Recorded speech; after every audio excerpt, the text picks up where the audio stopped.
Are you managing? Yeah, it's nothing really. A loose wire. I can make some tea if you'd care for some. No, thanks, love. It's gone 5. I'll be home soon. If you're sure.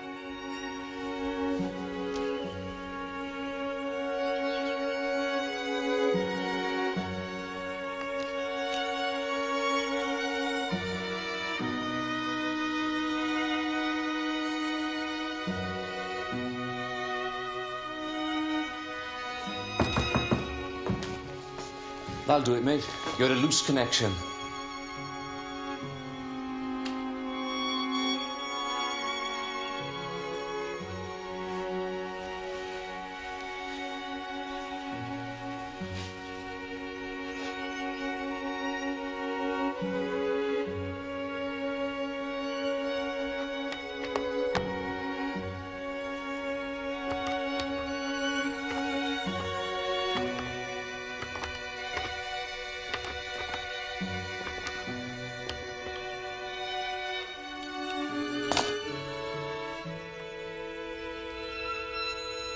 Susan, I'm not disturbing you, am I? Good. I'm sorry, darling, but the phone's been out all day, you see. I've just had it repaired. Yes, I'm fine. How's the work coming? Good, I'm glad. Yes, now listen, I'd better let you get on with it. And good luck with the lecture. I miss you. Goodbye.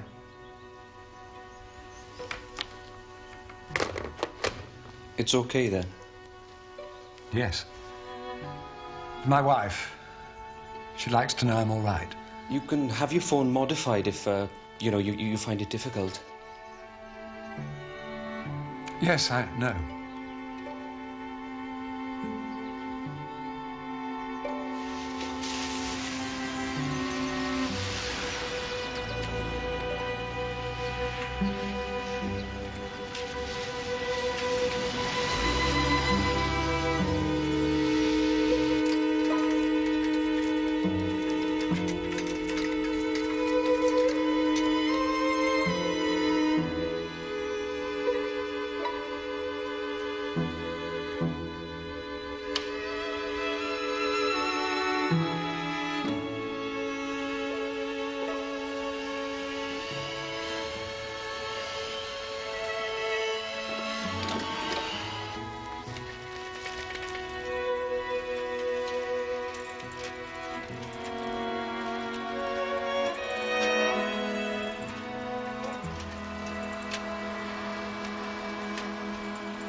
Thames Valley Police, can I help you?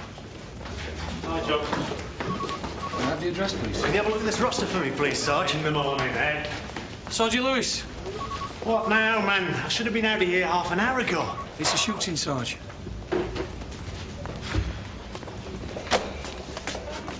Sergeant Lewis.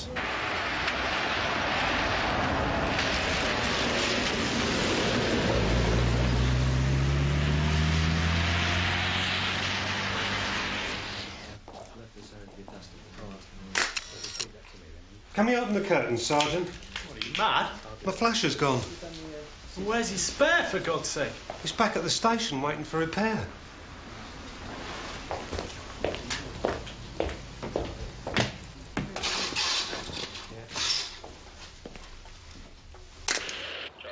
Charlie Oscar 4, come in please. Code 5 control, code 5. Charlie Oscar 4.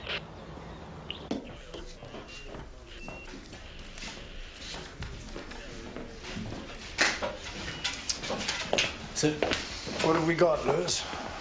Suicide, sir, most likely. It's pretty messy over there. His name's Henry Fallon. Found by his son-in-law, Mr. Peter Rhodes. He's outside in the hall. Where is Mrs. Fallon? We don't know that there is one yet. Oh, yes. There is one, Lewis.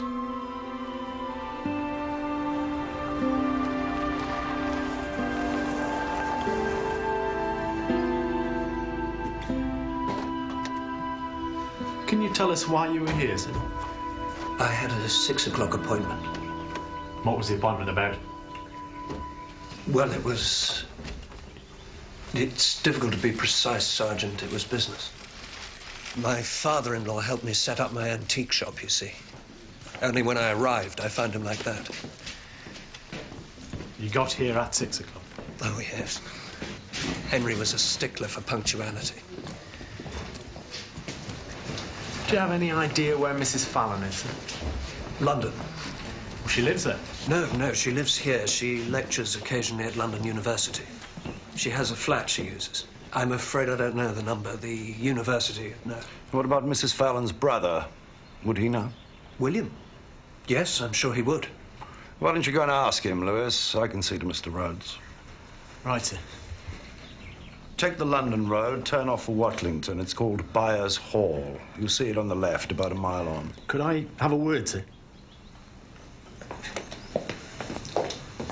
Couldn't we just phone, sir? Only the wife's got a knitting bee coming over tonight, and I'm supposed to be taking the kids to the pictures.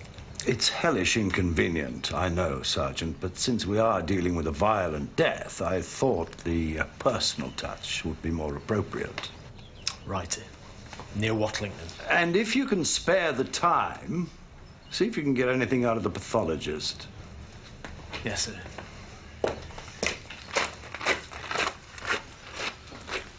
When did you last see your father-in-law, Mr. Rhodes, before this evening? Last night, here. How did he seem to you? Henry was a difficult man to read. I thought he was all right. And his disability, when did that happen? It's a neurological disorder, Chief Inspector. He'd been ill for a while. Over 2 years. And the gun? You've seen it before? Once or twice. He usually kept it in a drawer. Do you know the family, Chief Inspector?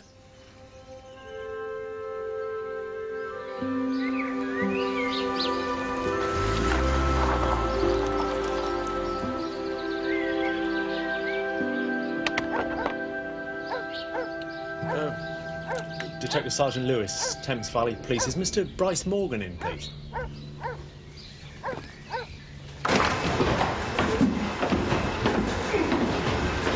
It's a body for the constabulary, Master William. Name is Sergeant Lewis. Sergeant who? Lewis! Bella? Ah, start again, will you? Sergeant Lewis, man. He's for the police. All right, McGregor, that'll do. That's quite a machine, sir. Better than any beast, Sergeant. Doesn't eat, doesn't poo. 1 hour 3 times daily keeps me fit as a flea. You should have one, believe me. Oh, I wouldn't know where to put it, sir. Between your knees, man. No, I meant it. Never mind. Well, what can I do for you, Sergeant? I'm afraid I've got some bad news for you, sir. Your brother-in-law. Henry? What's he been up to? Oh, I'm sorry to have to tell you, sir. He's dead.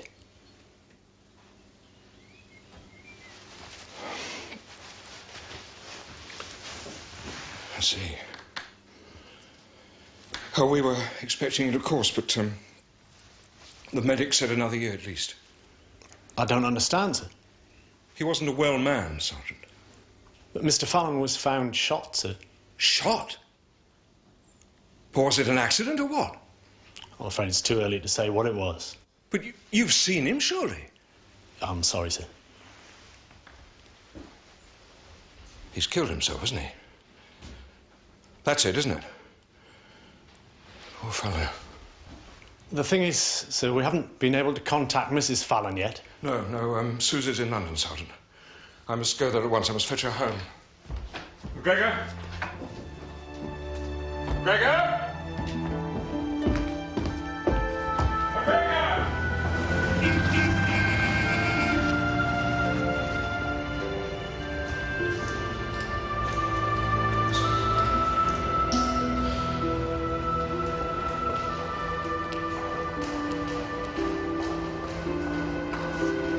Susie?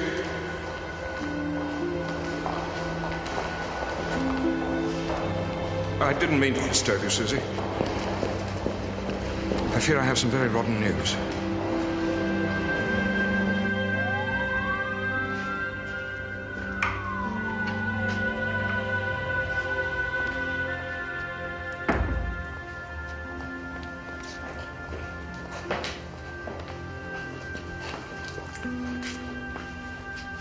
Can I help at all? We were looking for Sergeant Lewis. I think he's out at the moment. Can anyone else help? That's all right, Constable. Morse? Stay now. Can you get us a glass of water, Charlie? Come on. Yeah, sure, straight away. Let's get her over here. I'll be all right. Lewis, go, sis, Susie. Oh, please, William, don't be fast. Just some water. I'll be all right. You really don't look at all well, Susie. You had a shock. Here's your water, madam. Thanks. Really terrible shock. Sip the water, please.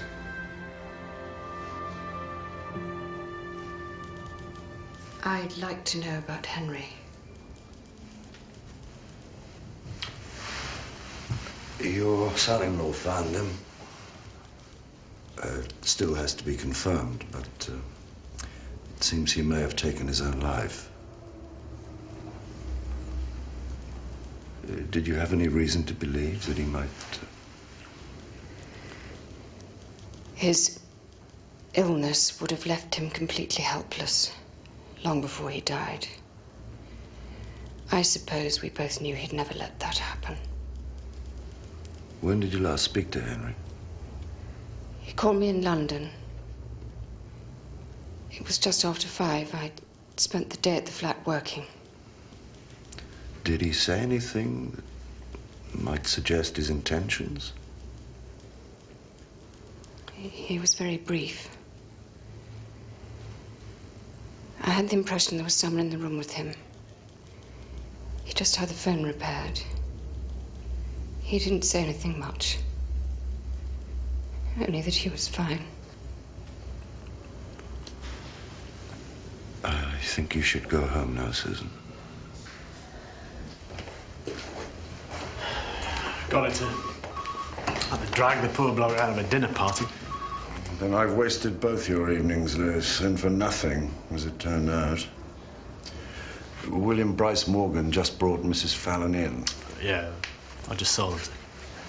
She had no difficulty accepting it was suicide, Lewis. She said she'd been expecting it. Well, that's about it then, sir. The test showed traces of lead and gunpowder on Fallon's hand. You haven't said how you know them, sir, the Fallons? Henry Fallon was a Don when I was at Oxford. Law. He was quite brilliant. What about Mrs. Fallon? It was Mrs. Fallon I knew, Lewis, before she became Mrs. Fallon. We were engaged to be married.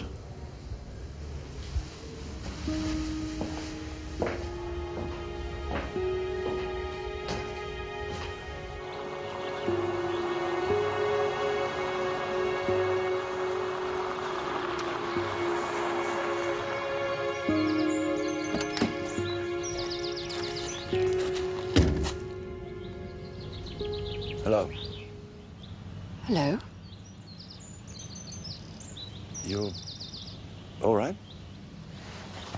Yes, I was just about to go for a walk.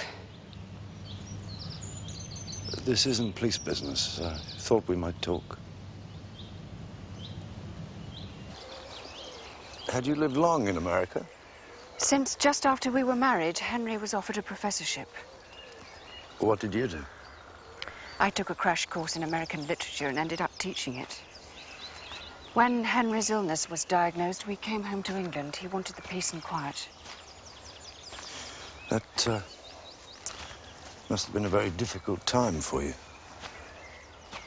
In the beginning, yes. You can adjust to the prospect of loss. It's when it comes suddenly. We had a daughter, you know, Henrietta, and a grandson, Paul. They both died in a car accident 2.5 years ago. Yes, I read about it. I'm very sorry. Thank you. But tell me about you. Nothing much to tell, really. After I left Oxford, I went into the army. When I came out, I joined the police force.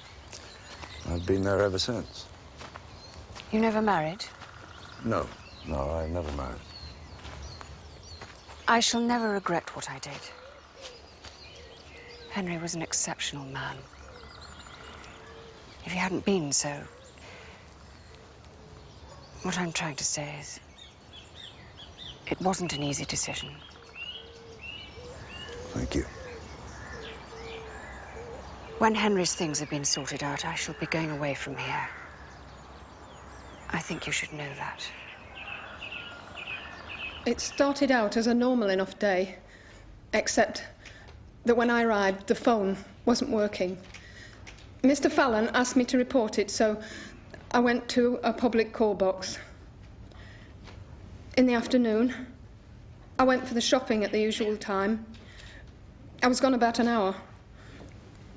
I left the house at 5:45, and I know Mr. Fallon was alive then because I waved to him at the study window.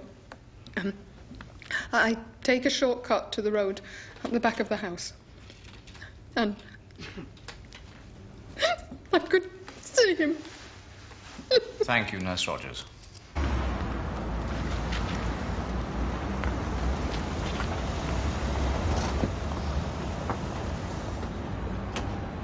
We were very, very happy. Henry loved America. He loved his work. We were happier than any couple had a right to be. Would you describe, Mrs. Fallon, if you could, your husband's state of mind immediately prior to his death? He was finding his physical disability almost impossible to tolerate. But he knew it would not stop there. The thought of being mentally incapacitated horrified him. Thank you, Mrs. Fallon.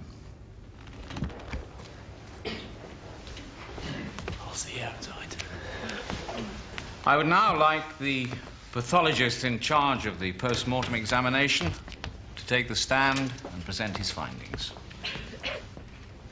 I swear that the evidence I shall give shall be the truth, the whole truth, and nothing but the truth.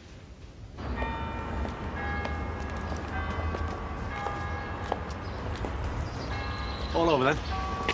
Suicide? There was never any doubt, was it? I suppose not. Still very hard on Mrs. Fallon, though. Excuse me, Lewis. Susan?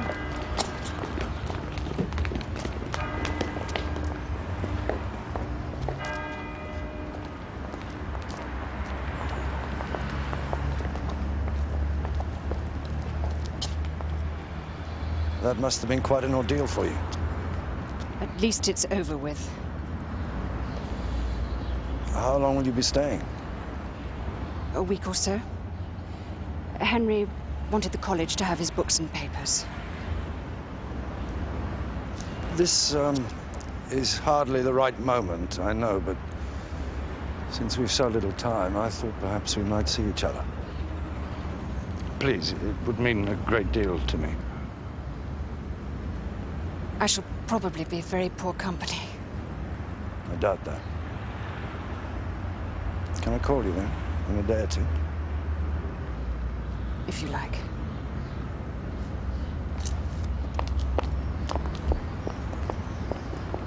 You know, it kind of explains things, eh? Losing a woman like that, I think I might have turned a bit sour myself. Sorry, Lewis. What did you say? Nothing, sir. I made a bad joke, that's all. Shall we go? Now, you go. You go. I'll walk, I think.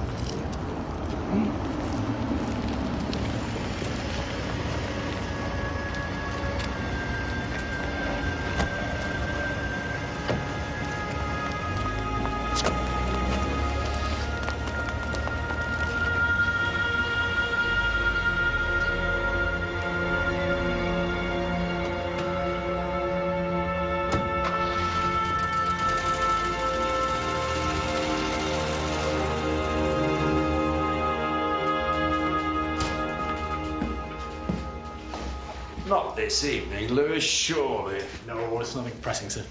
It's from a Dr. John Marriott. Wants us to call round and see him. Do you know him? Well, I do and I don't. I know I've heard of him, but I can't place where. Anyway, he's Henry Fallon's GP, apparently. Big night ahead. I'm going to listen to some music, Lewis, with Mrs. Fallon. I'm off out myself, as a matter of fact. Make up for the knitting bee day, Bark. Salim's Indian restaurant just opened up. I'm a steak and baked spud man myself, but Mrs. Lewis likes to live on the culinary edge, as it were. Well, I hope you and Mrs. Lewis have a fine time, Sergeant. Thank you, sir. You too.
It was very moving.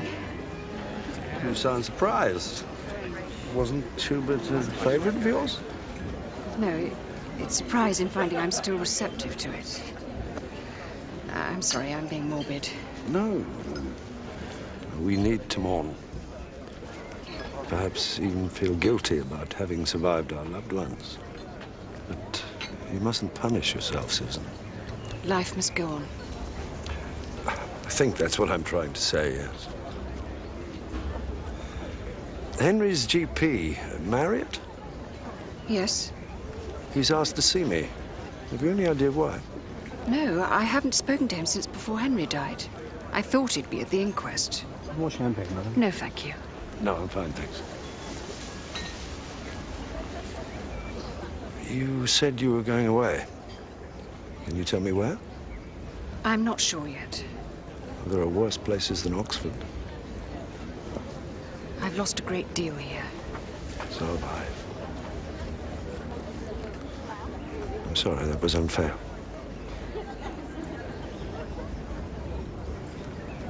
Did you hate me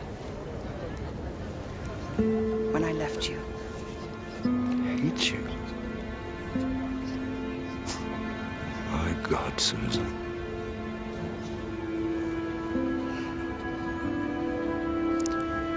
Would you like to go?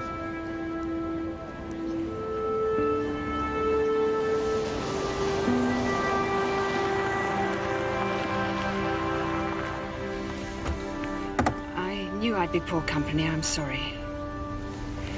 Good night.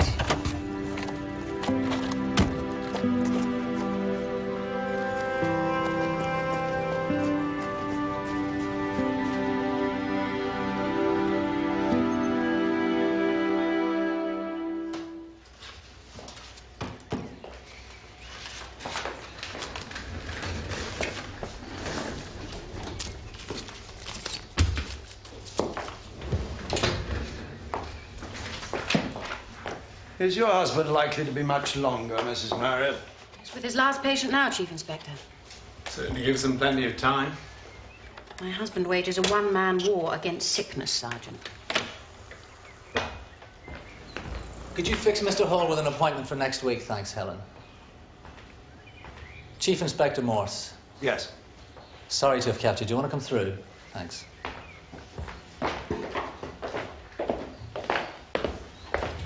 Henry's condition was quite rare, Chief Inspector. Only about a dozen or so cases in the UK annually. I'd been monitoring his condition every week for the last 2 years. This is Henry's signature. It's a crude but effective indicator.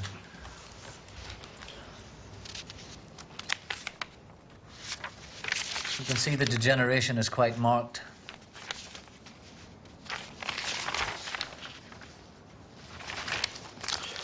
I don't understand the significance, Doctor. Well, I have absolutely no doubt that Henry Fallon intended to take his own life, Chief Inspector. I mean, we discussed it often enough.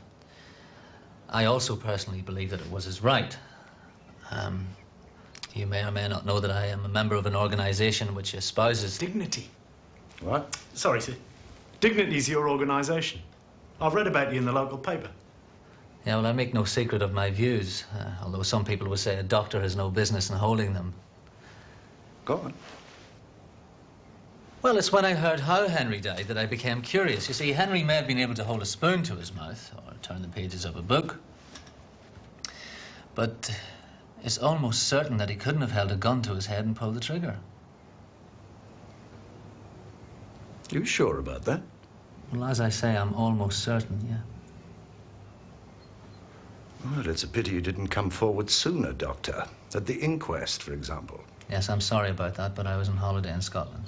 But I saw Mrs. Marriott there. Yes, well, Helen's never been one for salmon fishing. And this is a shared practice, Inspector. It barely functions without her. This information could have serious implications, Doctor. Yes, I realize that, but I felt it was my responsibility to make my views known. I'd like our own medical people to have a look at this material, if you don't mind. Certainly, Chief Inspector, but I would like it back. I hope in due course to interest some of the medical journals with my findings, so I'd be interested to hear what your colleagues think of my efforts. So will I, Doctor, believe me. Thank you. Bye-bye.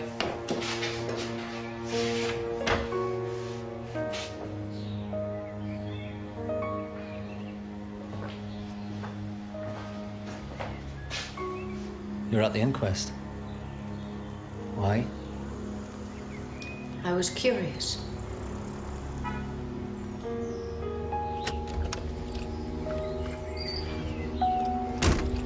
Where the hell does that leave us? It leaves us looking like bloody fools, Lewis. But where does it leave Peter Rhodes?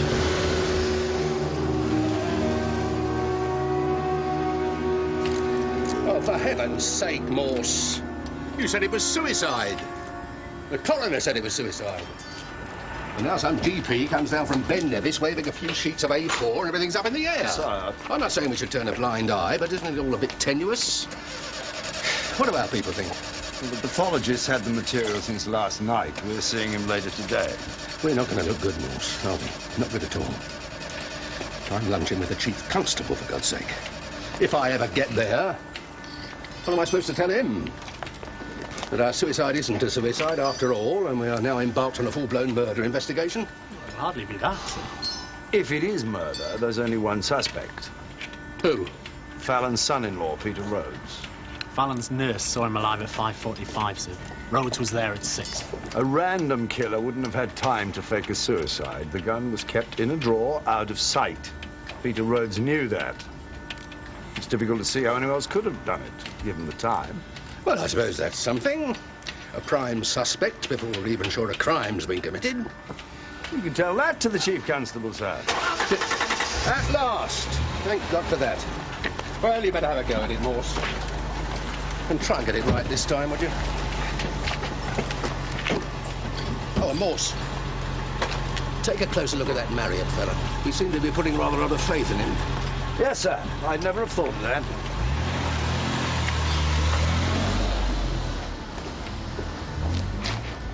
I fancy we spoiled his lunch. Heaven forbid, Lewis.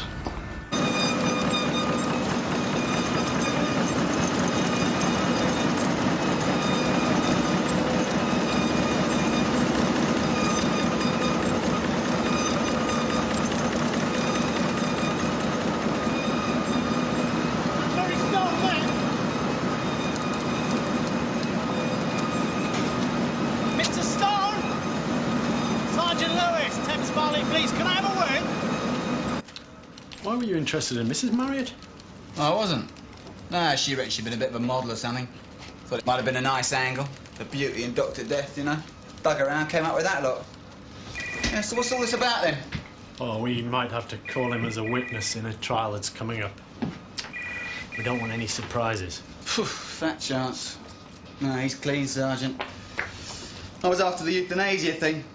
I was told he could say what he liked so long as he didn't practice what he preached. What did you think of him? Nice, polite, nothing too much trouble. Bit of a creep, really. Yeah, I know what you mean. Good-looking woman. Ain't she just? Makes you wonder what she's doing with a prat like him. Hey, so what's this case then? It's a bit early to say. Well, I remember your cooperation. Yeah, that'd be nice, yeah. You'll want my car. So.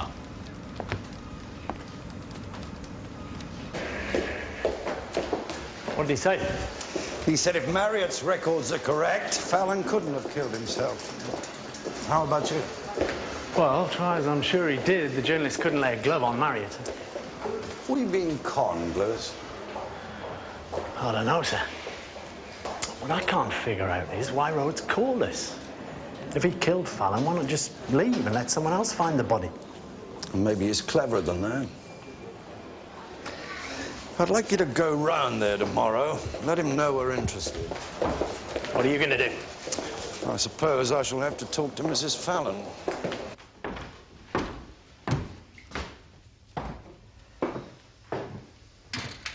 Have you seen much of Morse? Some.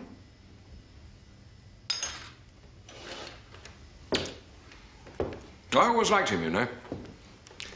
Good man in a crisis. That was my impression. Has he changed much? Essentially, I mean. No, I don't think he has. Well, then. I'm afraid it's too late for that. Nonsense. Women are meant to be on their own, Susie. Never have been, never will be. And what about men? Chaps are a different class of being, altogether so. Much better equipped to cope with the privations of the solitary life. It's not easy, I can tell you, but what I thought was, well, Sunday lunch. Why don't I get McGregor to look out a couple of extra nose bags, and you and Morse can join me here for a feed?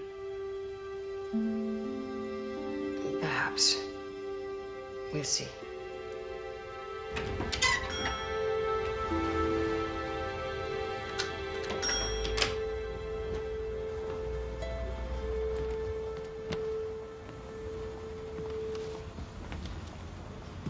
Sergeant Lewis? I thought you might have been a customer. You're not here to buy, are you?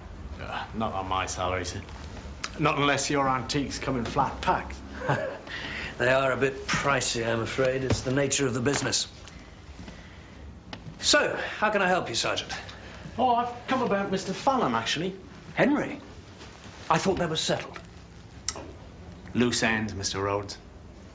In your business, it's high prices. In mine, it's always loose ends.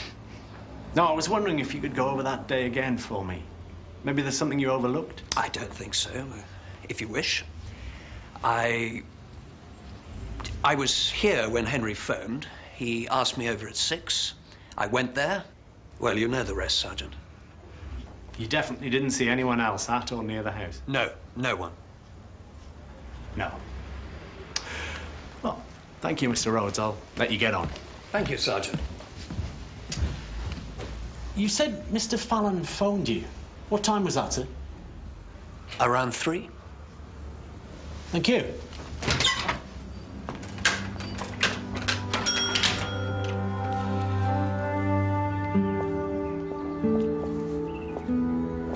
something troubling you? No, no, it was nothing. What did you want to talk to me about? Nothing. Just an excuse to get you out.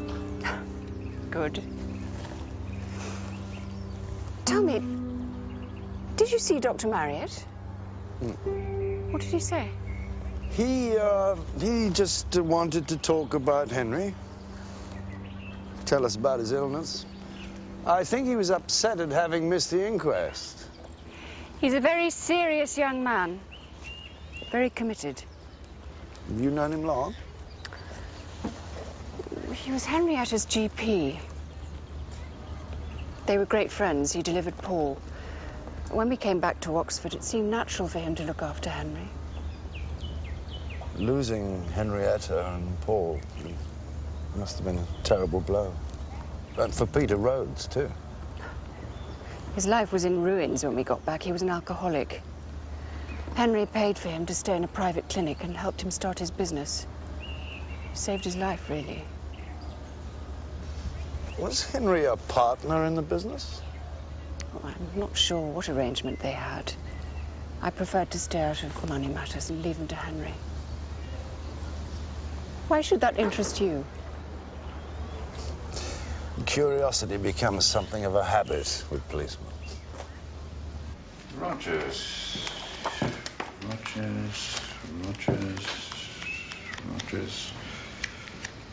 Nurse Rogers. Started as a normal day. When I arrived, the phone wasn't working. Went to a call box and reported it. That the one? That's it.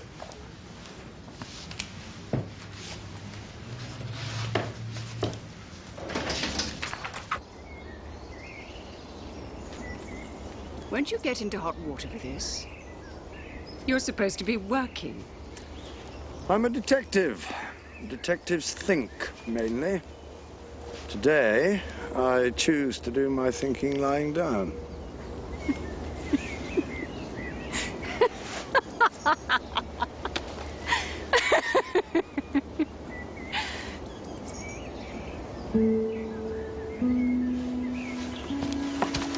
Susan, was it so terrible to laugh? What are you afraid of? It's nothing, please. Look, I'm not a fool. I know what Henry meant to you. Haven't I hurt you enough? Can't you see what might happen? Nothing can happen unless we both want it to. You intend to leave. You told me that. I know how I'll feel when you go. If that's the price I've got to pay for seeing you now, then so be it. I have no right to expect that of you. And I have the right to make that choice.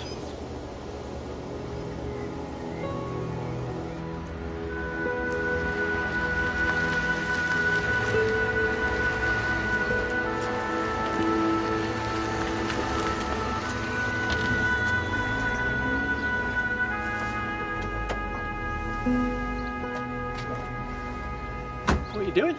I'm letting some air in, Lewis. Some fresh air. It's a lovely day, don't you think? Getting lovelier by the minute.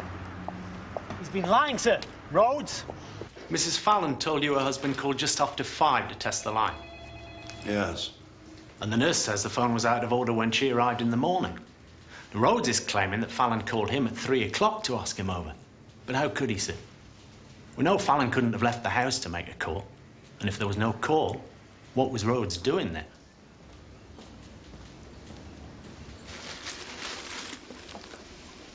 It's very beautiful, Peter.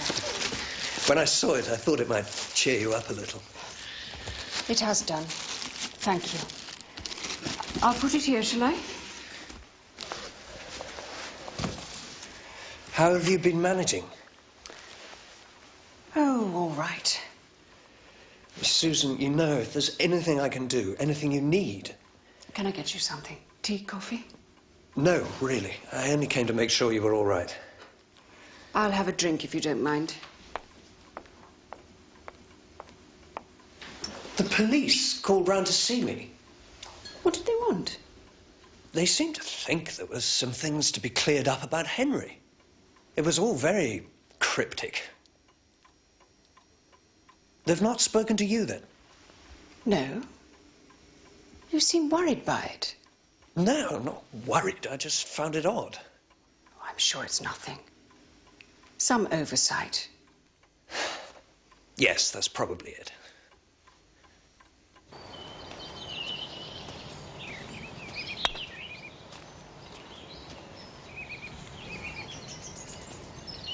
Not bad.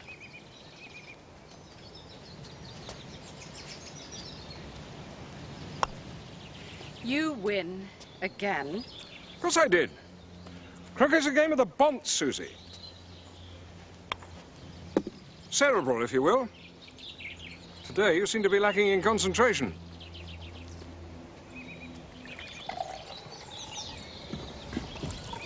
Ah, lemonade.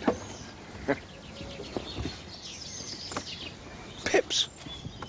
There are pips in the lemonade, man. That's because there are pips in the lemons, Master William. Well, can't you take them out? That fluid has been strained and strained again, sir. Short of picking out them pips with my bare hands, I don't see what else I can do. No, will that be all? Yes, that'll be all. Why must the Scots be so surly all the time? You could always let him go if you're not happy. Oh, don't be silly. Well, then. Now you'll both have to excuse me while I see to the lunch. Of course. So, Morse, a policeman, eh? You've surprised me, I must say. How so? A writer. Always had you pegged as a future literary gent. Calm on the outside, but inside fairly heaving with all manner of passions waiting to be expressed. Still, this gendarmerie business must be damned exciting. What about a yarn or two before we go in? I was rather hoping that you could give me some information, William. Really? What about? Peter Rhodes. I want to know about his business arrangements with Henry. Well, steady on, Morse. It's a bit off to mull over a chap's pocketbook before the ashes are cold, don't you think? Things may not have been as straightforward as they seemed. It's possible that Henry did not take his own life. But you can't be serious, can you? I have to consider all the possibilities. Well, Henry made him a loan. 30,000 to be paid in 2 parts. Were both payments made? No, they weren't. Henry was having second thoughts, as a matter of fact. He wasn't convinced he'd recover his money. He was planning to cancel the second payment. Had he told Rhodes? Yes. He'd also informed his bank. He told them he'd confirm when he'd spoken to Rhodes. When did he tell Rhodes? The night before he died. Henry felt very badly about it, of course, but he could be absolutely ruthless when he had to be. Have you told her about this? I thought she should be protected from it for as long as possible. Yes, of course. You're a good man, Morse. I had hoped you'd come here for quite different reasons. Susie's still a young woman. The spark's gone from her, I know, but I thought if anyone could bring her back to us, you could.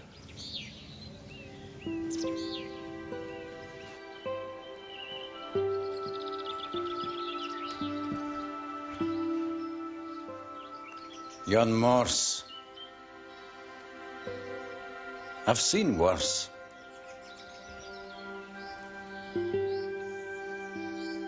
Yes.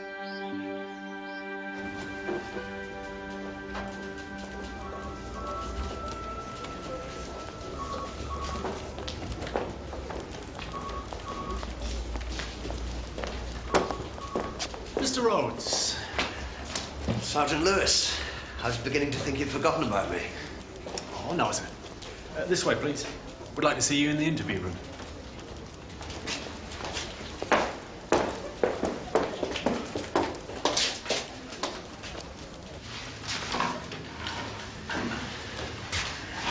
This is all very portentous, Chief Inspector. What's it about? It's about Henry Fallon, Mr. Rhodes. He helped you set up your business, I believe. He made you a loan. Yes. I don't see... How important was the loan, Mr. Rhodes? It was very important. Well, I needed the money to tide me over, you see. I had a cottage that I sold near Banbury, but that wasn't enough. I needed Henry's support till I could break even. You met with Henry Fallon on the night before he died, sir? Yes. What was the meeting about? About business. About the law? Yes. Look, what about the loan, Mr. Rhodes? What? Well, it was to be made in 2 payments. Henry said he was very happy with the business, there'd be no problems with the second payment. He was going to speak to his bank on the following Monday. He said that? You sure, Mr. Rhodes? Of course I'm sure. Mr. Fallon told William Bryce Morgan that he was going to cancel the second payment. He told him he'd informed you of his intentions. Well, that's nonsense. Are you saying William is lying? No. No, and I'm saying he's mistaken. And Mr. Fallon's bank? Are they mistaken too, sir? What? Mr. Fallon informed his bank that he was going to cancel the second payment. No. Why were you at the Fallon house? I told you, Henry called me. At 3 o'clock? Yes. Where did he call you from, Mr. Rhodes? From home, of course. He was housebound. Mr. Fallon's telephone was out of order for most of that day. Certainly at the time you say he called you. Can you explain that, Mr. Rhodes? Well, it can't be. He phoned me. Yes. This is madness. Madness. My father-in-law killed himself. Everybody knows that. Everybody thought that. But now it seems he couldn't have. I think it was murder, Mr. Rhodes. A murder that you alone had the opportunity to commit. The opportunity and the motive. I want to get out of here. You can't keep me here. Let me out, please. Come on, please. You don't understand. This is all wrong.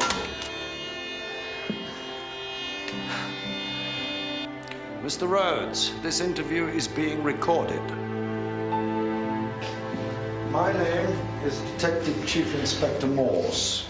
Also present in the room are Detective Sergeant Lewis and Police Constable Matthews. You do not have to say anything unless you wish to do so. Anything you do say may be given in evidence.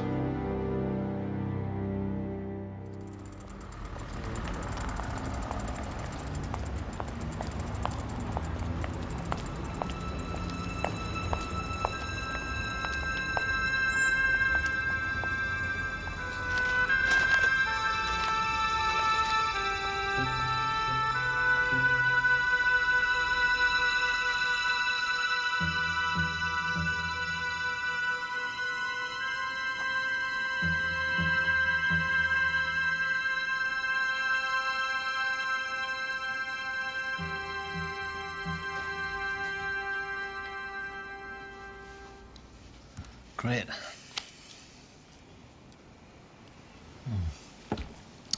Thanks. I'll be finished in a while.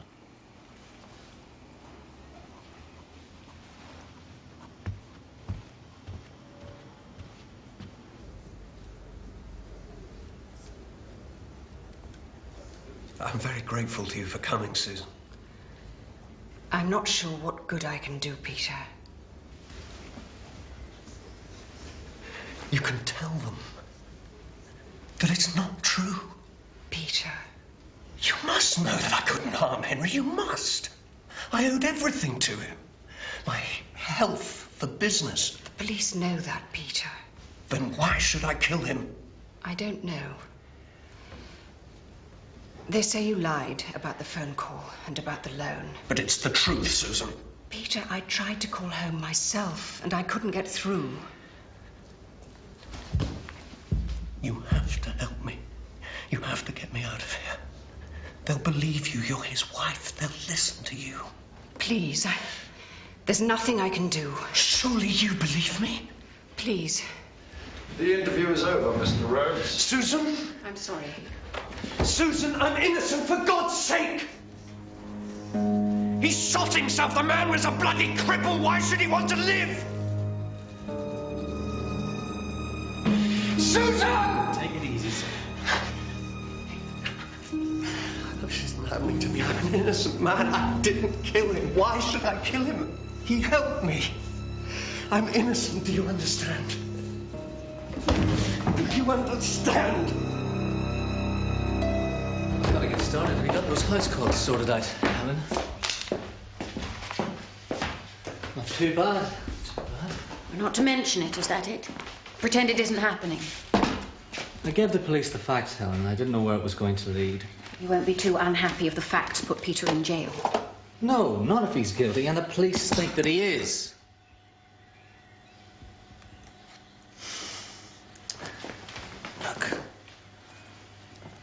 Look, when I come back, why don't we go out for the evening, eh? Out. With this going on, I'm in no mood for celebration, I assure you. Okay. You'd be quite wrong to gloat, you know.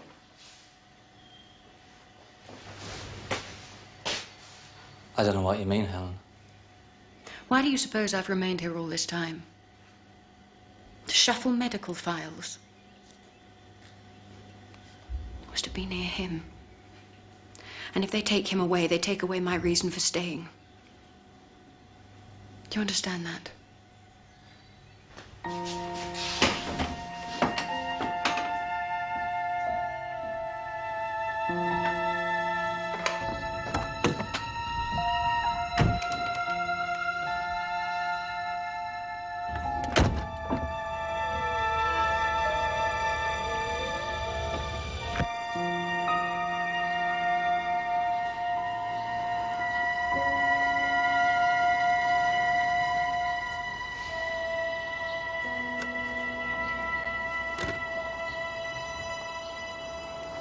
Mrs. Marriott?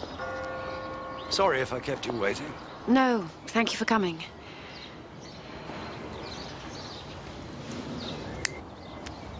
We could have met in my office.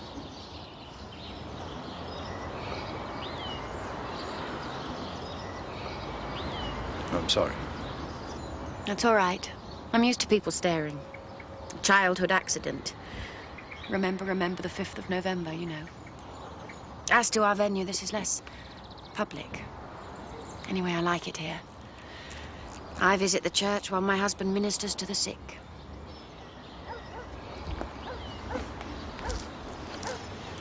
You asked to see me, Mrs. Marriott. Yes. It's about Peter Rhodes. I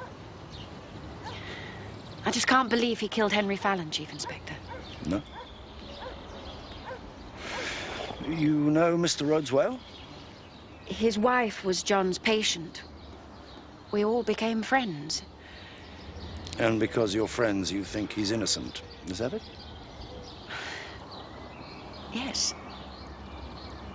I mean, if you know someone, surely you can tell him. I'm afraid you can't. But he couldn't do it, I tell you.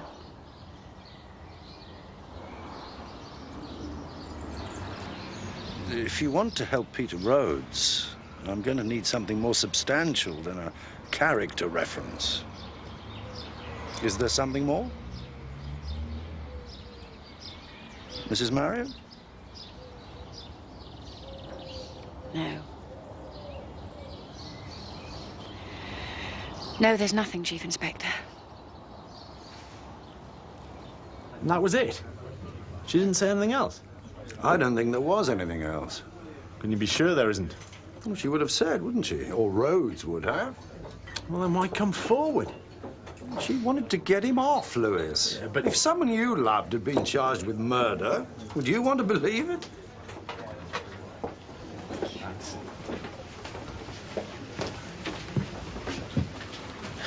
But Rhodes, you'd need to have seen him in the interview room. If that was an act. How can you make a judgment like that? You don't know him.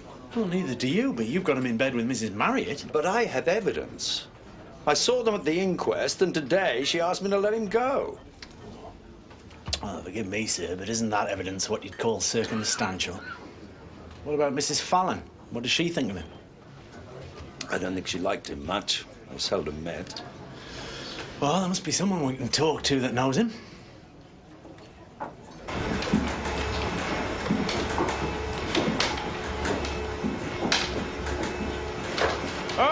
Morse. What do you think about it? Impressive, eh? What can I say? You could tell the truth and say he looks a damn fool.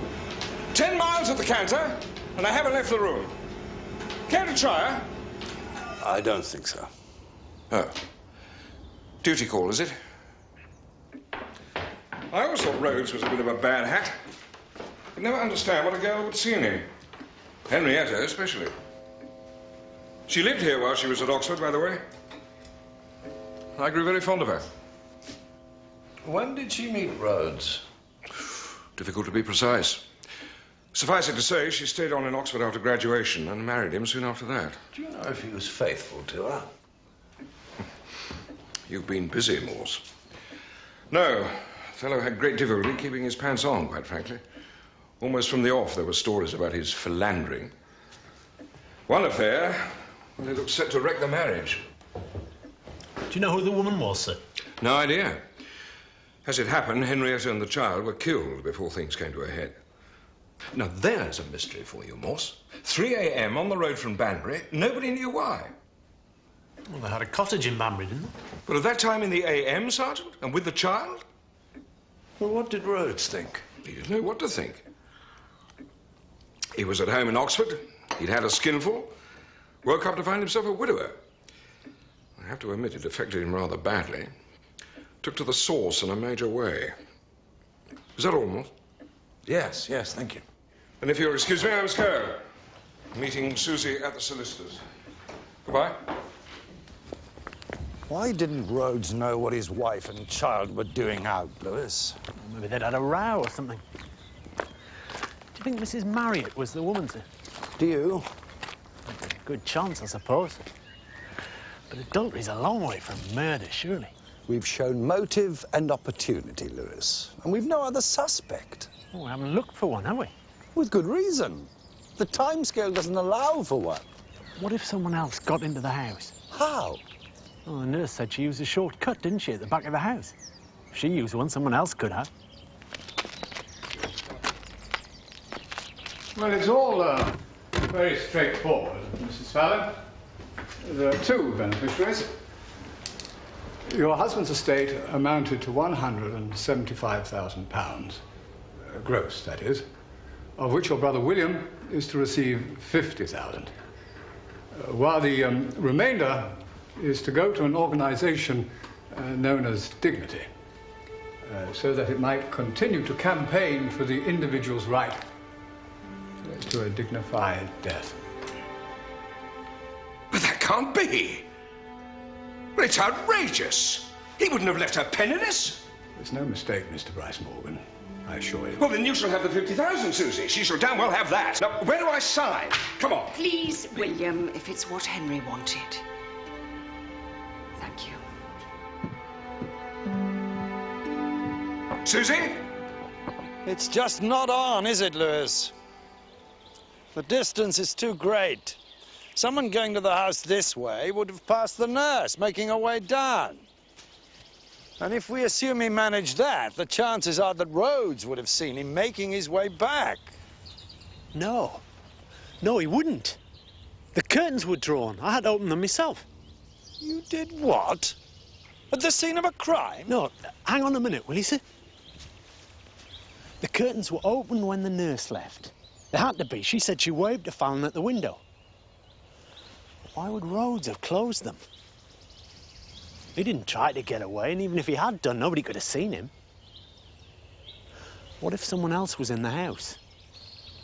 They've killed Fallon, and they see Rhodes arrive. There's only this way out, and they'd have had to close the curtains or be seen. We'd like you to take us through it again, Mr. Rhodes. I told you, he called me at 3. He asked me to go over at 6. I went. I found him dead. What were your first impressions on entering the room? I didn't have any. I wasn't expecting to find what I did. Think, Mr. Rhodes. It was dark. I don't know. It was 6 o'clock. The curtains were closed, I think. I'm not sure. I think he's telling the truth. I don't think he closed the curtain. What about the phone call, Lewis? We know that's a lie, yet he persists with it. What if the call was made? How? Well, maybe the nurse was wrong about what time the phone went off. So the nurse is lying too. Why don't I phone the exchange? See what sort of repair records they keep. I could pay them a visit in the morning. Why not?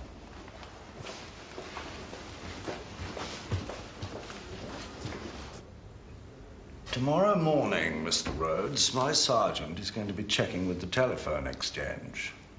Maybe you made a mistake about the call. Henry called me at 3 o'clock. What did he call you about? Oh, yes, business, wasn't it? That's right. But I thought you'd concluded your business the night before when Henry agreed to pay the second half of the loan. Isn't that right? Yes. So what was there still to discuss? Had he changed his mind? Or was there something else he wanted to talk about? Why should I kill him? I was a bloody drunk and he took care of me. I'd lost everything, my wife and child.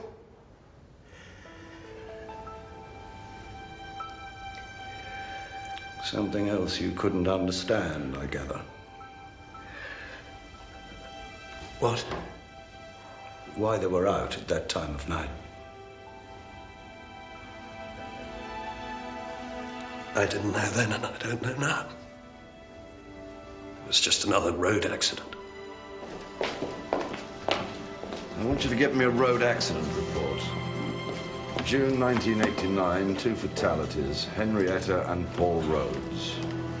I'll get on to archives. Be on your desk first thing, sir. Thank you.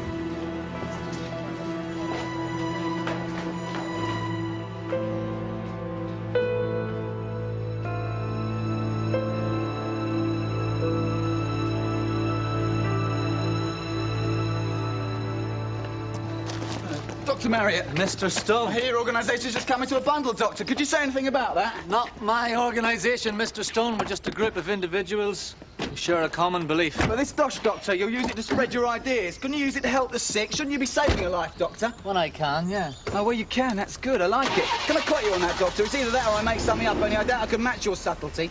Well, then you must quote me. In the interview. Here it is. Fault reported 10 a.m. Repaired at 5 p.m. Time to repair, 5 minutes. Then it was definitely out all day. Well, it needn't have been, though. What do you mean? Well, the time of repair was at the customer's request. Who did you say made the call? A nurse? That's right. Mr. Fallon was in a wheelchair. Well, she must have been a pretty dumb nurse. Disabled get priority. We could have had someone around there right away. There was a reporter at the surgery this morning, and he was asking questions about the will. It was bound to arouse some curiosity. I suppose so. Now that everything's been taken care of, there's no need for me to stay here any longer. I haven't managed to get to the flat. I was wondering if you could see to things for me.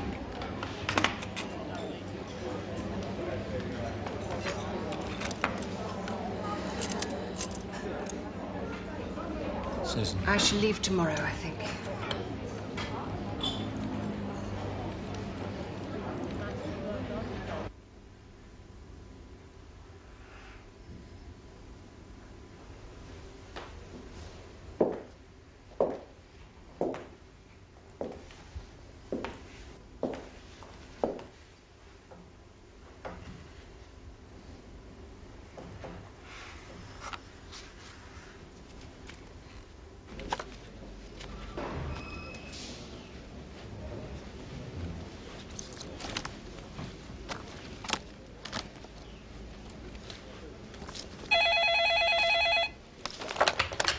Morse? It's Susan. I wondered if I could see you tonight. Of course. What would you like to do? Dinner? I thought we could meet at your place. If you like. Yes, I know where that is. I'll see you this evening. Goodbye.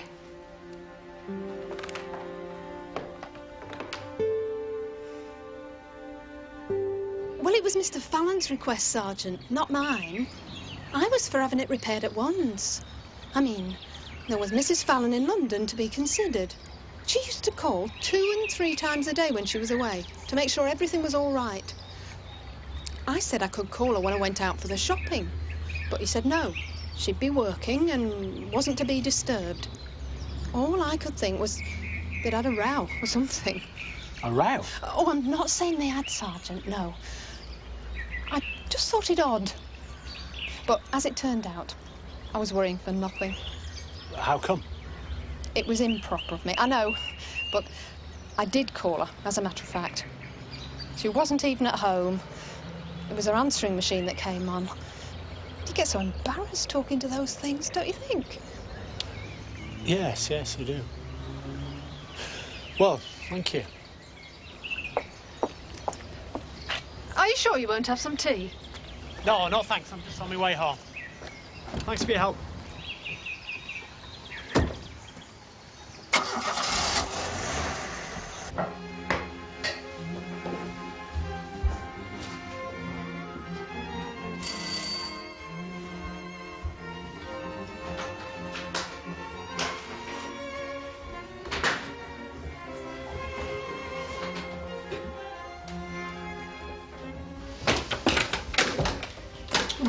Lewis. Come in. Thank you. The telephone repair people have confirmed that the phone was off all day, sir. And it was Fallon himself requested the engineer come at 5. Then why the hell does Rhodes go on with his claim? There's something else, sir. What's that? Oh, I'm sorry, sir. If I'd known you were having company, I could have let this wait. Oh, that's all right, Lewis. Mrs. Fallon's coming over. You said there was something else? No, I'm afraid it's gone for the moment. Have a drink till it comes back. Nah, I think I'd better be getting home. You sure? Yeah, I'll see you in the morning. All right.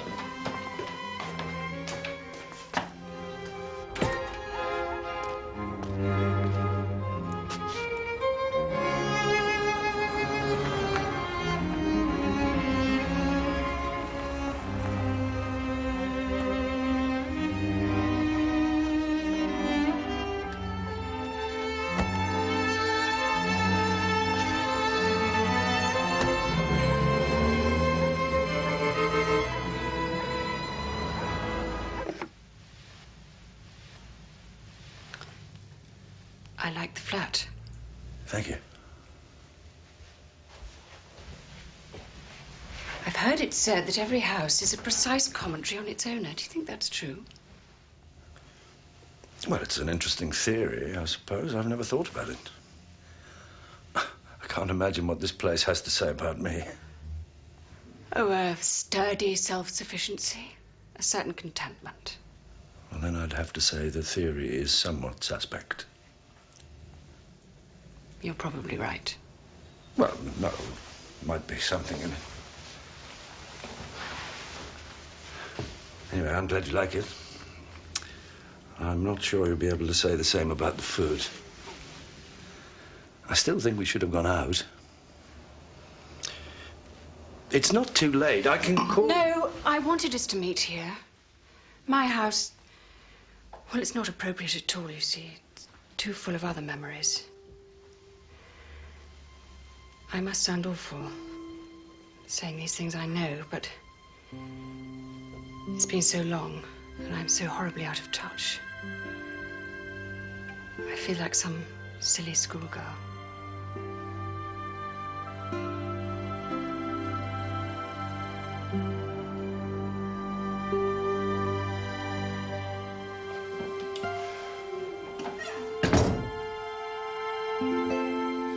I've asked you here because I want some straight answers. Are you absolutely sure Henry Fallon was murdered, Morse? Morse? I'm sorry. Have you read this? I have not, as a matter of fact. I was late leaving home. It's about Fallon's will. There are two beneficiaries, his brother-in-law and this man Marriott's euthanasia group. Well, there was nothing for Mrs. Fallon, sir. Is that relevant to this investigation, Sergeant? Well, I'm sorry, matey, but I think it is. We have a man who seems to have been obsessed with taking his own life. We have a coroner's inquest returning a verdict of suicide. And we are building a case for a murder charge. On the evidence of a man who scores 125,000 in the will. Not him, his organisation. Well, do we know that? I mean, what exactly is the man's connection with it? Well, we know he's a spokesman for it, sir. But according to the local papers, it's all above board. Well, I just want to be sure, Morse. We're going to trial on this, remember that.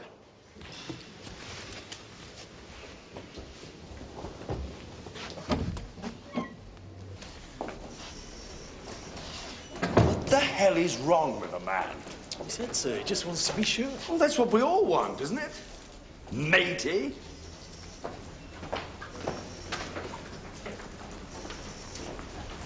Lewis? Sir? What's the name of that journalist friend of yours on the local paper? Stone, sir. His card's on my desk.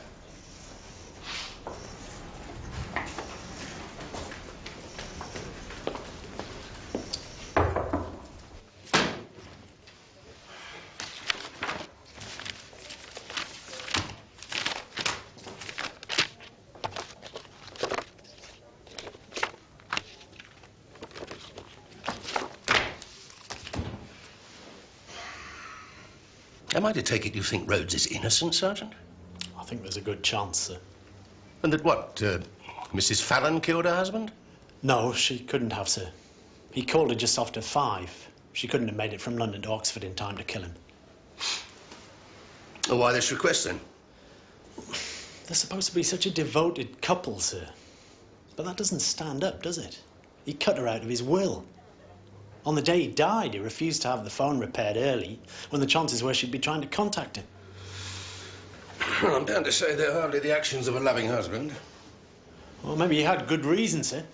I mean, why did she lie about being at the London flat for the whole day? When the nurse called, she wasn't at home. And what's the most common reason for married people lying about their whereabouts, sir? Well, you think she may have a fancy man or something? Why not? She hasn't been slow to get reacquainted with Chief Inspector Morse, has she, sir? No. Go ahead. The doctors gave Fallon another year. If she was seeing someone, maybe he got impatient. He probably visited the flat at some time. There could be a photograph there, or letters, maybe a name and address. What about Morse? He's never going to see it, sir. He's too close. You heard what he said when I asked about the will.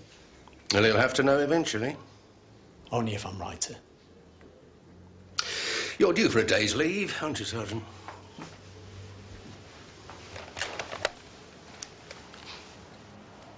Oh, get me London, would you please? I've already told you, Sergeant, what I know.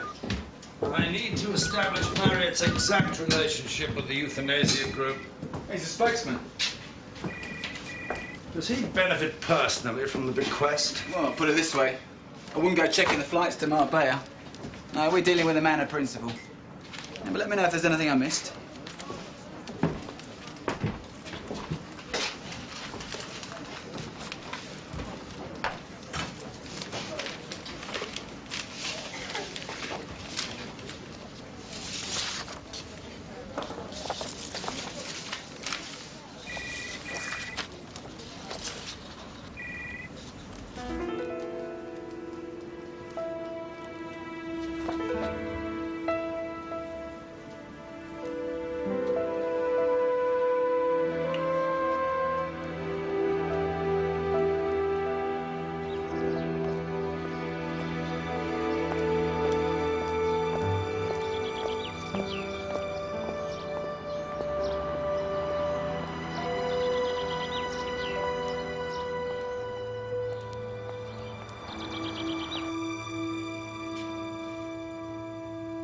Peter Rhodes is going to prison, Mrs. Marriott.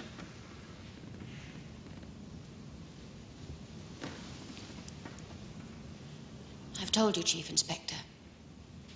He's innocent.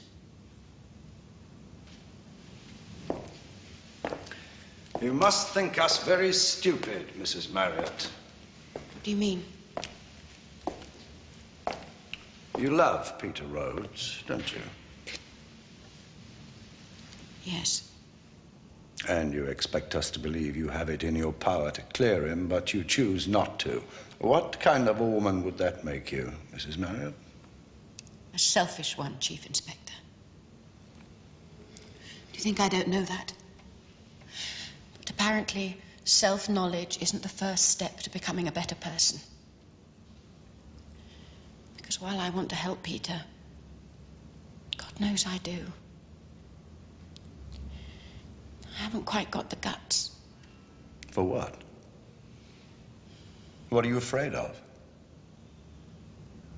Shame. Just that. Shame? No, no. No, that won't do, Mrs. Marriott. Not from you. You can believe what you like, Chief Inspector.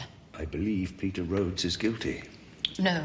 I don't think you know anything. You're wrong. We've got the right man. He just happens to be someone you care for. Isn't that it? But true to character, you're prepared to set your need for him above the demands of justice. That's what this is all about, isn't it? He's as guilty as hell, and you don't give a damn. No. Goodbye, Mrs. Marriott. He's innocent. Shame, Mrs. Marriott. You? I know about you. You betrayed your husband because you couldn't have first call on his time. Yes. The action of a greedy, grasping woman. Wouldn't you agree? Yes. Is that why you come here, Mrs. Marriott? For some sort of tawdry absolution? You have no right to ridicule me. But absolution for what? Adultery? Stealing another woman's husband? We loved each other. Stealing an innocent child's father? Is that your great shame, Mrs. Marriott? Or is it the truth about the accident that killed them? Is that what you're ashamed of, Mrs. Marriott? What? Remember, the 5th of November. That was no childhood accident, was it, Mrs. Marriott?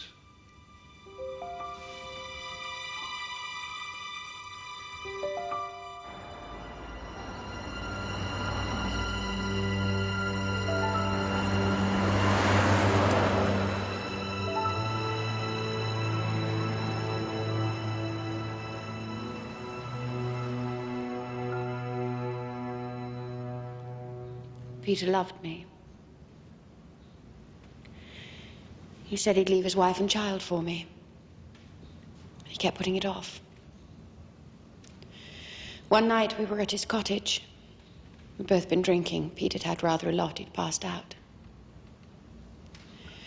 The phone rang and I answered it. It was Henrietta. I was about to hang up, but I didn't. I told her that he was mine. That if she didn't believe me, she should come and see. She brought the child. She'd been alone with him, you see. I laughed at her. I actually laughed. She went berserk. Started throwing things around. Peter didn't know what was happening. He wouldn't let them go home alone. But he was too drunk to drive, so she drove. I followed them in my car. I didn't want to let him go. All the time I kept thinking, he's mine. Why should she have him? He's mine.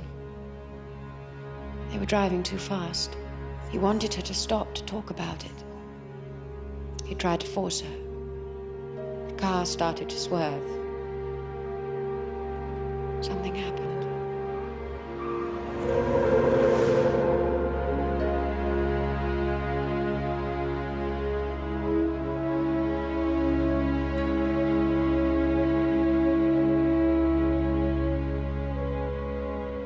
Everything was so quiet. Then I saw Peter. All all I could think was that he was all right. Henrietta and the child were still inside the car. It started to burn. I tried to get them out, but the flames were too hot. I started to run back to my car to get a rug or something.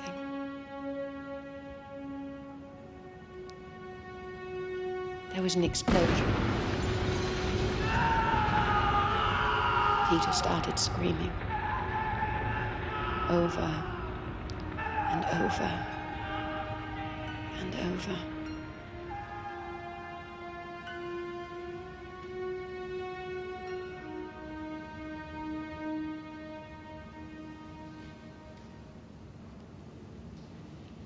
Since that night, he's never spoken to me. He couldn't harm the Fallons, Chief Inspector. He'd already hurt them more than he could bear.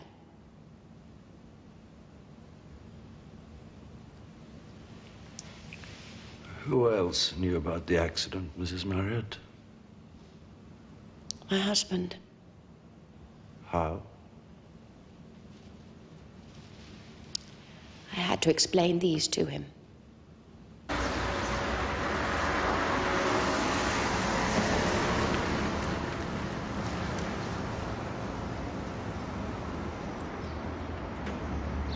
Sergeant Lewis. That's right. I've had a word with the caretaker, sir. If you can be as quick as you can.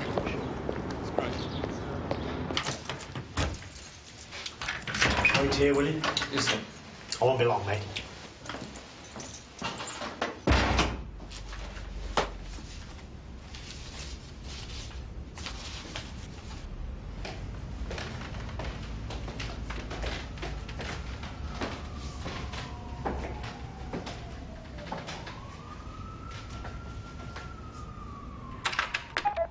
Number of messages received, 5.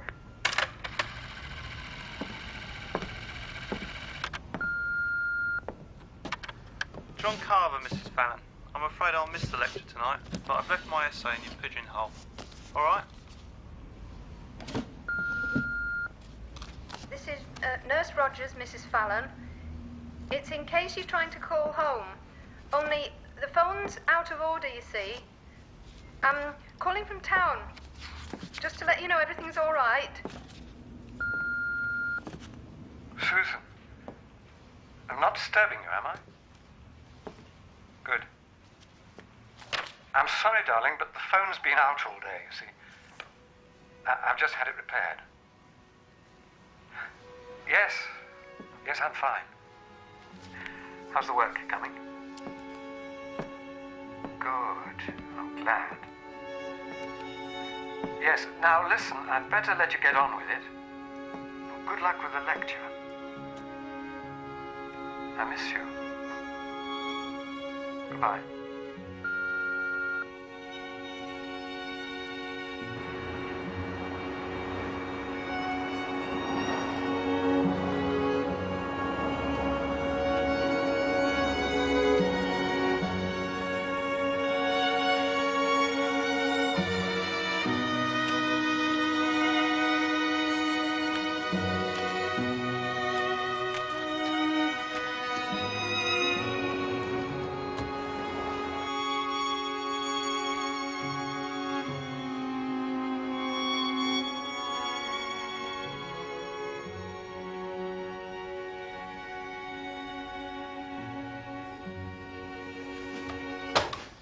Hello, Lewis. Where have you been? I was due a day off, sir. Been trying to think things through. Me too. Your instincts seem to have been right, Lewis. I think we've got the wrong man. Sir? Well, as you said, why should Rhodes lie? Accept that he's innocent, and everything else falls into place. Go on, sir. Peter Rhodes was set up, Lewis. The phone call, the loan, everything. The phone was disconnected and then reconnected for the call to Rhodes, and they put it out of action again for the engineer arriving at 5. They, sir? Well, Fallon couldn't have done it on his own, Lewis. But that would mean he was in on his own death. That's crazy. Is it? The one thing we've known all along is that Henry Fallon intended to take his own life. Now, framing Rhodes could have given his death some meaning. Not many of us have that opportunity. Why, for God's sake? Revenge. Peter Rhodes was in that car the night his wife and child were killed. You could say he caused the accident. If you were the woman's father and the child's grandfather, you most certainly would. The other person in the house, sir, do you know who it was? Yes. It was John Marriott. He knew about the accident. It had to be him that told Fallon. He was on holiday. Well, Scotland's not the other side of the world, Lewis. I don't think it was him.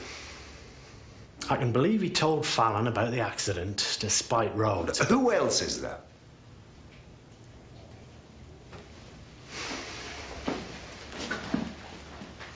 What about Mrs. Fallon, sir? She'll have to be told, of course. I'm going there now. Do you think that's wise, sir? She'll have to know now, Lewis. Do you suppose I'm happy about that? No, sir.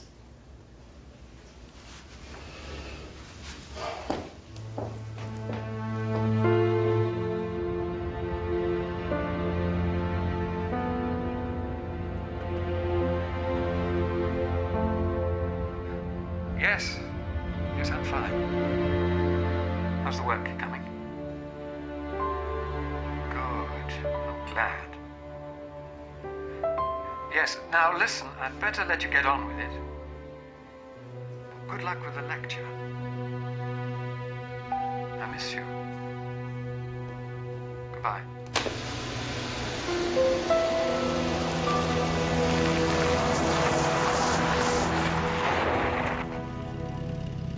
Of all the bloody times.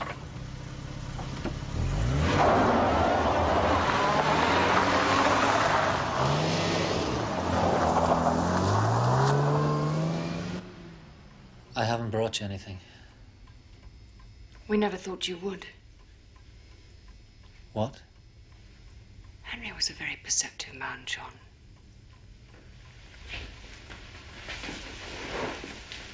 You don't have to do this, Susan. We'd both done what we set out to do. It was all right in Henry's case. He had nothing left to live for, but not in yours. Not now. I'd lost my husband, John. My daughter and grandchild are dead. But there's Morse. Henry didn't foresee that, did he? No, neither of us did. So everything's changed. There's something there for you now. Something for you to hang on to. Please, John, stop it.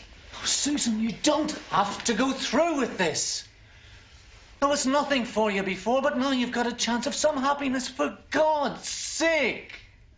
Why do you think I went along with this? Because I thought Helen might love me again. I thought with Rhodes out of the way, she might love me again. You're lucky. You've got someone. You've got a chance of some happiness. Don't you realize how lucky you are? Stop it! Stop it! Stop it! Can't you see it's hopeless? Do you suppose I haven't considered this? From the moment I walked into that police station and saw him, do you think I haven't tried? But it can't work, John. What I want. It'll be a barrier between us. It'll destroy us. But how will he know? How will he ever know? Because I'll have to tell him that I killed my husband. It doesn't matter that he wanted me to. That he kissed my hand as I helped him die. I'll have to tell him why. So that a miserable little man could be made to pay for destroying our lives.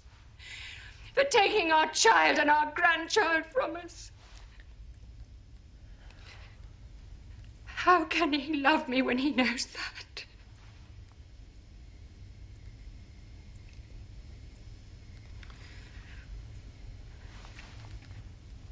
You're asking me to break my promise to Henry. I can't do that.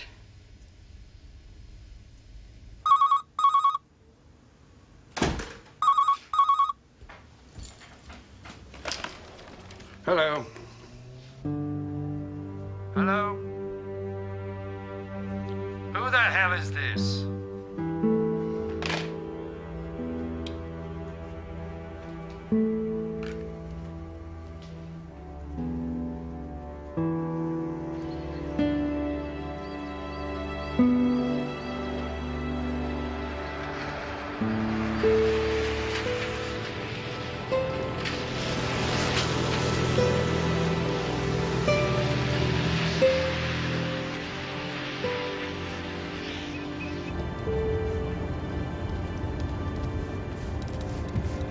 Look, sir, if you'd like me to tell her.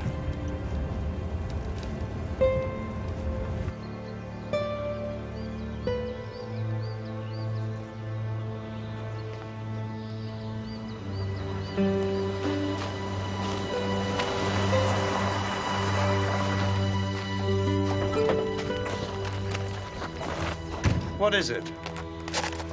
What's happened? Something wrong with Susan. I can't wake her up. Susan!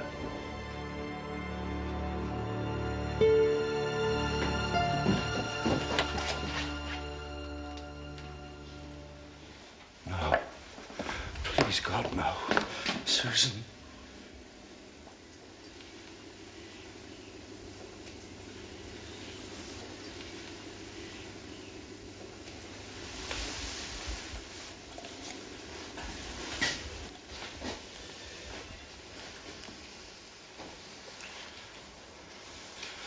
I want that man picked up, Lewis.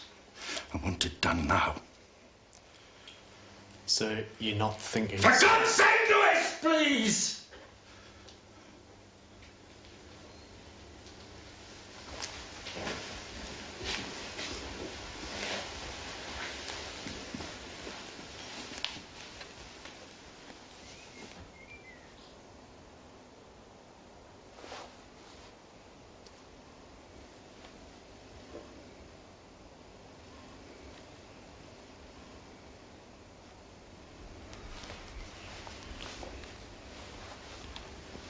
Morse?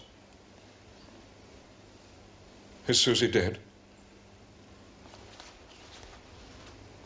Morse?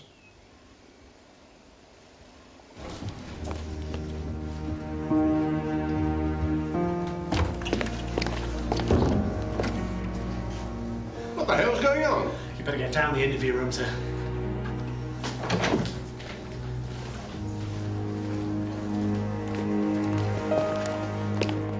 Morse? Morse! Could you appraise me, please? Susan Fallon is dead, and that bastard had something to do with it. But I'd like to sit in on this one, if you don't mind. Chief Inspector! Why am I here, Morse? Sit down, Doctor. You're here because I believe you were involved with the deaths of Henry and Susan Fallon. Don't be silly, man. Where were you last night? I was at home, alone. My wife was out. Liar! You were at Susan Fallon's house. I was there. I saw your car. Susan Fallon was my patient. I was visiting her in a professional capacity. She was alive when I left the house. You must take my word for that or prove the contrary. Can you prove that, Chief Inspector?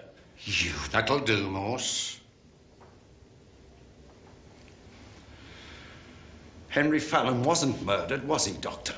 He colluded with you in his own death to frame Peter Rhodes, the man he held responsible for the death of his daughter and her child, the man who had an affair with your wife. She loved him, didn't she? She still loves him, and you hate him for that. Don't you just hate him, Doctor? Yes. I hate him. Enough to want to put him away? You told Fallon about the accident. I don't know what you're talking about. So you fabricate some details about Fallon's illness? My information was accurate. I'm a doctor. Do you hear? I hear doctor. So how did he die? If he couldn't do it himself, someone must have been there. to disconnect the phone, to close the curtains, to pull the trigger. Then you must find that someone, Chief Inspector, and if you wish to accuse me of conspiring to incriminate Rhodes, then you must prove it. Can you prove it? No. I thought not. Now let me join in your hypothesis, Chief Inspector Morse. The Fallon's daughter and grandchild burned to death in that car. Now, if you were right, I, for one, would not blame Henry for taking revenge. And speaking for myself, purely hypothetically, if I was asked to participate in such a plan, I'd jump at the chance. What about Susan? Well, all I can say, Chief Inspector, is that in all my life, I never met a couple such as they. It came of no surprise to me that she couldn't go on without him. You knew that. And you did nothing to stop her. I said...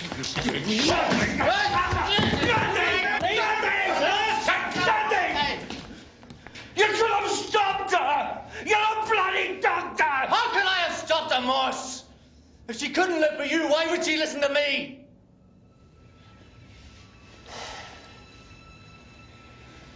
Please accept my apologies, Dr. Marriott. I can assure you I No. It's perfectly all right. Nothing happened here. Get him out of here, Sergeant. Come on. Look at yourself. Come on. Leave me alone.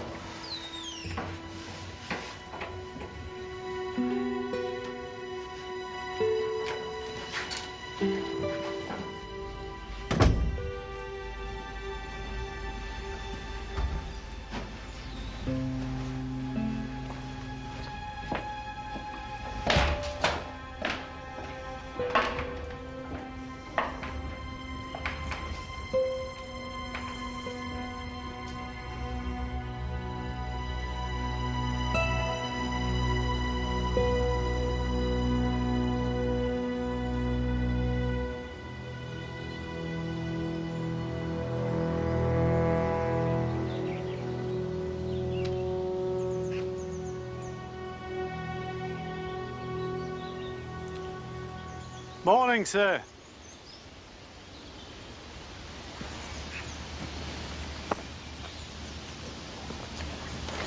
You look terrible, Sergeant. I fell asleep in the car outside the old place. Won't Mrs. Lewis be worried about you? I phoned home. How did you know I was here? I'd looked everywhere else. Fancy a walk? Why not?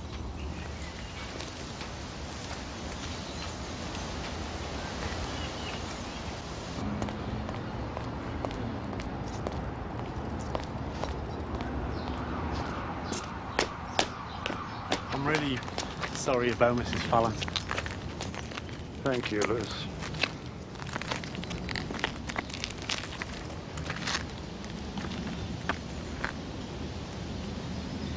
What have they done with Marriott? Let him go. What else could we do? It had to be him, Lewis. We can never prove that, sir. What was it that was done, anyway? Assisting a suicide. In the office, when I said it was him, you seemed to have some doubts. Well, who did you think it was? Well, I thought it might have been Williamson. William? Lewis. Lewis, you saw him on that thing? William? Yes, sir.